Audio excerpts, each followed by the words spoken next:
Poso dalam peta jaringan Jamaah Islamiyah JI masuk dalam wilayah ketiga. JI menyebut Mantiki 3 yang meliputi wilayah Sabah, Malaysia, Kalimantan Timur, Sulawesi Tengah, Sulawesi Utara, dan Selatan Filipina.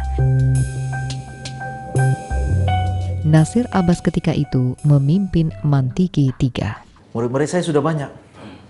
Ya antara lain ya murid-murid saya seperti Imam Samudra, Dul Matin, Umar Patek, ya Ali Imron, ya Sargio Sawa. Kalau Nurdin Azhari itu saat di Filipina, ya pernah berlatih di Camp Hudaybiyah. Dan banyak lagi, saya sebutkan nama-nama yang dikenal itu. Ya, ratusan sudah murid saya. Sehingga ya orang tidak percaya kok bisa berubah ya. Tapi sebenarnya ya ketika saat saya bergabung sama kelompok ini, namanya kelompok NII saat itu, Negara Islam Indonesia, saat itu tahun 87. Lalu kemudian ya Ustaz Abdullah Sungkar dan Ustaz Abu Bakar Bashir keluar dari NII awal tahun 93, membentuk satu kelompok baru yang mereka namakan dengan nama Al-Jamaah Al-Islamiyah atau Jamaah Islamiyah. Wira Hadi masuk dalam kelompok NII. Kami ini masuk dalam kelompok Mujahidin Lokalan. Ya, di mana di sini ini masuk di sini ini kan ada 3 kelompok. Pertama itu dari JI Lokalan, tapi di bawah koordinatnya Bang Nasir. Karena untuk Indonesia Timur, beliau dia punya ketua Mantiki. Untuk JI-nya, kalau kompak lain lagi. Yang itu yang masuk di sini untuk Mujahidin, tapi mereka dalam naungan Mujahidin semua. Cuma beda kelompok. Nah, kompak juga masuk dan NI. Kami masuk dalam kelompok NI Mujahidin Lokalan. Siapa yang mengorganisir? Kalau dulu kami hanya per orang, termotif karena kita begitu kami diperintahkan bahwa jihad ini adalah fardu ain yang terjadi untuk takarannya Sulawesi Tengah, maka kami itu tidak perlu harus meminta izin kepada siapapun, entah dia orang, walaupun itu orang tua kami tidak pernah meminta izin karena waktunya itu umat Islam itu berada dalam fardu ain yang wajib hukumnya untuk membela umat Islam. Makanya kami melakukan aksi tersebut tanpa harus minta permisi atau harus minta koordinir sama siapa dulu.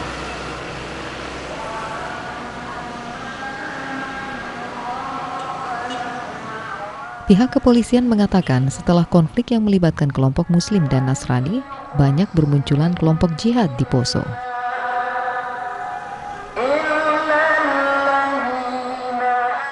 Antara faksi-faksi yang masuk itu rupanya ada yang punya tujuan lain, Pak. Masuklah kelompok JI waktu itu. Dan mereka terus melaksanakan kegiatan tersendiri di sini. Nah, dia mengembangkan paham tersendiri, kemudian dia merekrut orang, kemudian menambah persenjataan dan tidak patuh pada pemerintah. Karena pada prinsipnya mereka tidak mengakui ada pemerintahan. Mereka bilang pemerintahan adalah togut dan bertentangan dengan keyakinan mereka. Dan inilah paham inilah yang terus berkembang di Poso ini. Nah, ini Pak yang menyebabkan salah satu Poso menjadi tempat berkembangnya kelompok teroris ini.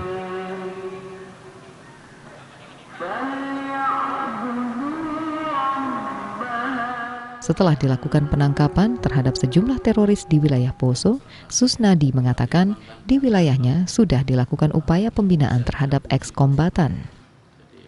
Untuk pembinaan kepada eks-kombatan, Pak, apabila ada mantan narapidana teroris yang keluar dan kembali ke Poso, yang pertama kita adakan pengawasan, Pak, pengawasan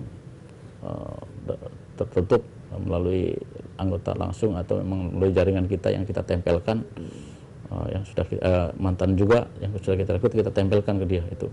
Itu upaya kita pertama pengawasan. Yang kedua juga kita melakukan pembinaan, Pak. Jadi saya tidak mengklaim sudah berhasil, tetapi ada dari beberapa mereka yang sekarang sudah saya arahkan untuk melakukan kegiatan usaha, Pak. Jadi apabila ada yang baru keluarkan, saya sudah tunjuk dari mereka juga yang mantan ini menjadi pimpinan kelompok usaha, Pak. Jadi ada yang usaha ikan, kemudian juga ada yang bikin PT kecil-kecil di sini, kemudian ada yang bikin usaha dagang, kemudian juga ada yang melakukan aktivitas ekonomi lain, Pak. Seperti itu. Kemudian juga kita ada yang salurkan bekerja Pak di perusahaan-perusahaan yang di luar poso ini, kita arahkan supaya mereka ada kegiatan dan ada aktivitas dan ada pendapatan secara ekonominya Pak, seperti itu. Jadi kita ada lakukan seperti itu Pak.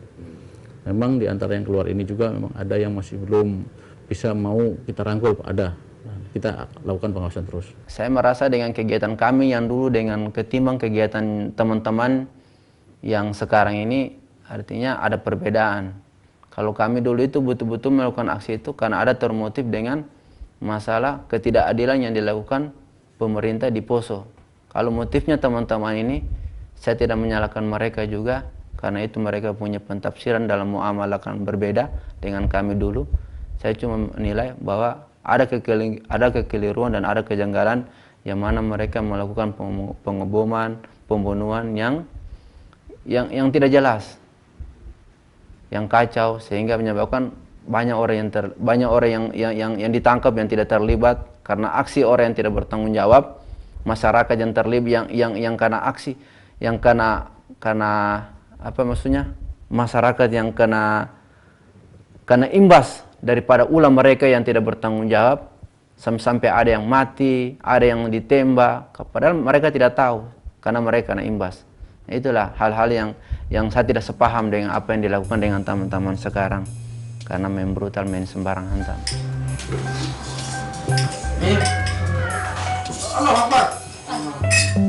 Hadi menyesali apa yang pernah dilakukannya dulu. Setelah saya pelajari, artinya bukan karena saya kapok, karena saya dipenjara sekian tahun, artinya saya mulai merenungi dan mempelajari keadaan ini bahwa kita umat Islam ini punya hak dan itu sudah diajarkan sama kita di Al-Quran untuk mengadakan perlawanan, persiapan idat dan jihad untuk perlawanan sampai kejayaan Islam ini. Tapi dengan hal-hal yang wajar, bukan dengan hal-hal yang kayak macam yang saya lakukan kemarin sampai pasang bom di mall, di NPH Jikala. Selepas dari penjara, Hadi memilih tinggal di rumah sewa bersama istri dan anaknya. Sehari-hari ia bekerja sebagai supir di perusahaan persewaan mobil di Poso.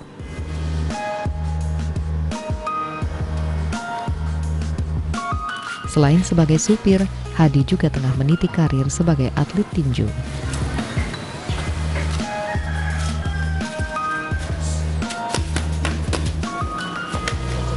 Buyung Luba, pelatih tinju di Sasana Beringin Jaya, melihat potensi yang dimiliki oleh Hadi. Meski baru bergabung, ia yakin Hadi mampu menjadi seorang petinju. Kalau Wira ini kalau saya dengar itu kan latihannya cuma di dalam waktu itu kan masih di lembaga latihan di situ. Jadi saya bilang coba saya mau lihat, tapi ternyata saya lihat juga saya bawa di Samsak, pukulannya juga bagus. Berarti memang pernah latihan. Kan beda kalau orang yang baru mau latihan dengan yang memang sudah latihan. Jadi ada teman yang bawa, teman Hadi, orang sini juga tuh, tanya mau latihan tinju. Sebenarnya coba bawa jam begini Pak, jam begini pas datang. Ada kenalan saya, kalau karena sini saya kan ada organisasi saya kan, kalau mau ikut, ya kita bikin dulu perjanjian kan. Tidak boleh bikin begini karena memang kan kalau ini kan sudah diambil sama Kapolres juga tuh, makanya itu saya jaga betul. Kemarin juga Wiradi punya ada masalah, saya memang kok jangan disanya begini. Tapi alhamdulillah ada juga kalau memang dia terjun ke sini terus, saya rasa bisa. Wira Hadi memantapkan diri dan memutuskan pindah ring untuk perjuangannya. Jika dulu pengeboman dipilih oleh Hadi untuk bertarung, sekarang ia memilih tinju sebagai ring perjalanan hidupnya. Saya coba bisa ambil hikmah dari apa yang saya lakukan kemarin, ambil pelajaran apa yang saya lakukan kemarin supaya tidak terjadi sama ya teman-teman atau yang ingin berbuat, bahwa tidak gampang memang ketika kita ingin mengadakan sesuatu kegiatan itu kita pikir-pikir dulu, masalahnya kita harus korbankan keluarga dan orang tua sama. Baguslah kalau keluarga dengan orang tua kami sudah, kalau keluarga dengan orang tuanya kita.